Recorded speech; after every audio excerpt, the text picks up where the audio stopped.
Hello, abnormal family. How are you all doing today? It's now Monday, so we've made it all the way to Monday, guys.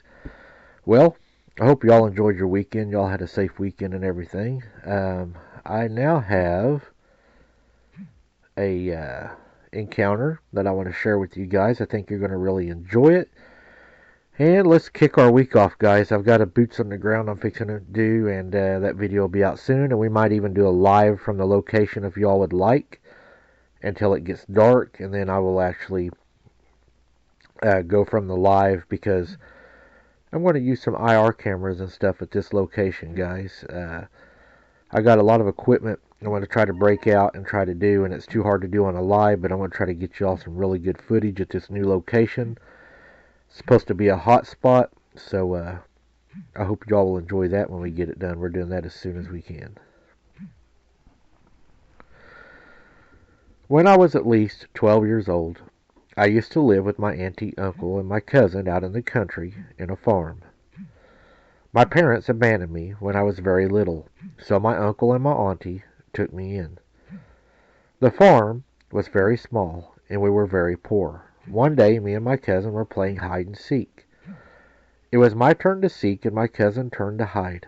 Obviously, my cousin ran out far into the forest while I was counting, and once I was done, I ran to where I thought I heard his footsteps were.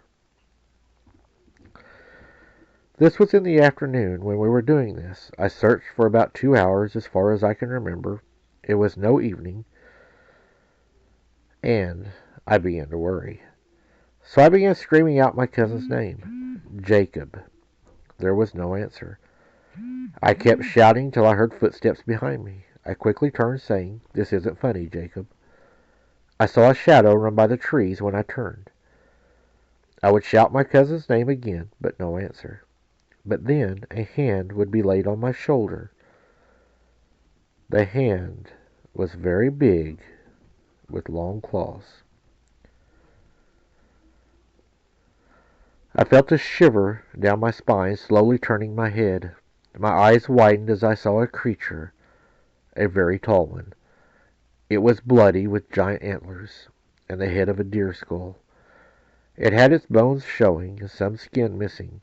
It would breathe heavily, and I did the same. I then screamed at the top of my lungs. I would push the beast, and begin running as fast as I could. I would cry and sweat. I stopped thinking. I was far enough, and I would pant. I would run out of the forest. 10 minutes later, I ran to my house.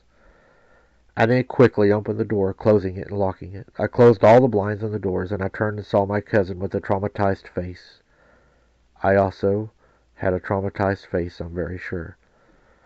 My auntie and uncle quickly come down and asked us what had happened. I told her everything. They thought we were playing a prank on them, and sent us to eat dinner and to go to bed and to go to sleep. While we were sleeping, we heard my aunt and uncle. My aunt yelled, "Get the gun." We peeked and watched as they were peeking out the windows, locking the doors. My auntie grabbed the chair and slid it underneath the door to lock the door closed. And I heard him say, "It's back. The kids must have disturbed it."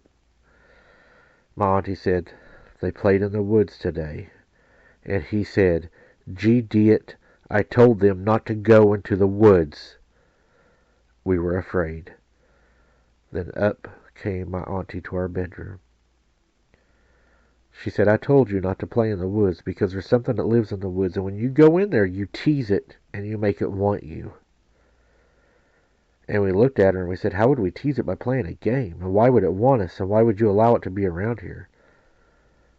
She said, "It's been around for a long time. It lives in the woods, and we respect that. We don't go into the woods, and we don't bother it.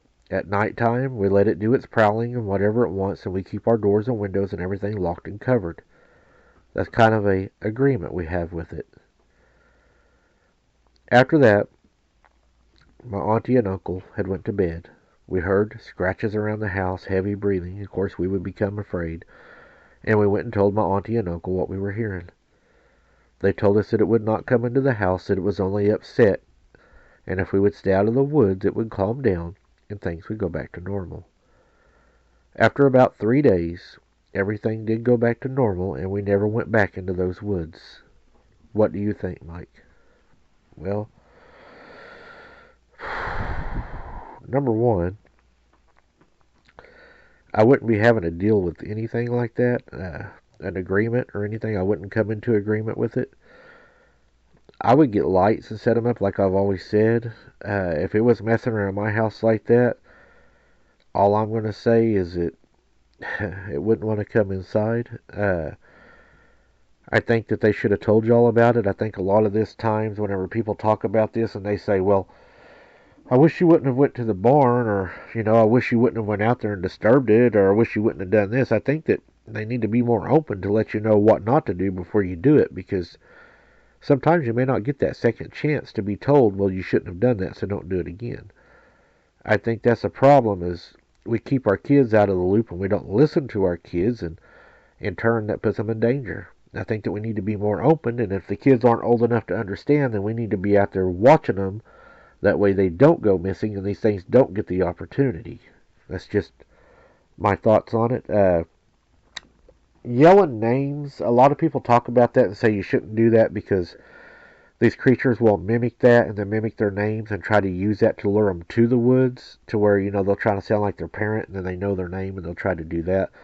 I have heard that talked about. I'm not real sure what my feelings are on that right now, but that is conversation I've heard. But guys, that's pretty much all I got to say on this one. I hope you all enjoyed it.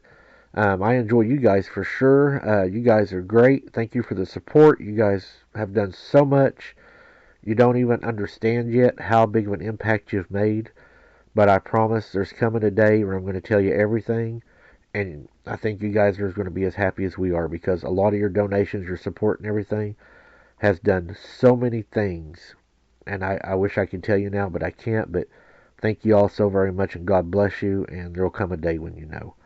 Thank you for watching, guys. Keep your head on a swivel. And until next time, don't be something's dinner.